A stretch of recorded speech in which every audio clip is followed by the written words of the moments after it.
আসসালামু আলাইকুম।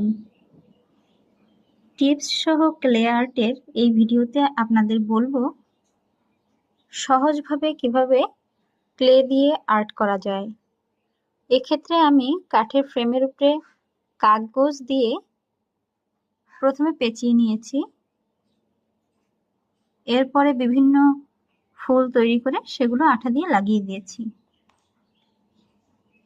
এক্ষেত্রে টিপস হচ্ছে ক্লে প্যাকেট থেকে বের করার আগে সিদ্ধান্ত নিন কিরকম শোপিস আপনি তৈরি করতে চাচ্ছেন, তাহলে ক্লেটিকে বেশি মথতে হবে না এবং আপনার ক্লেটি শক্ত হয়ে যাবে না।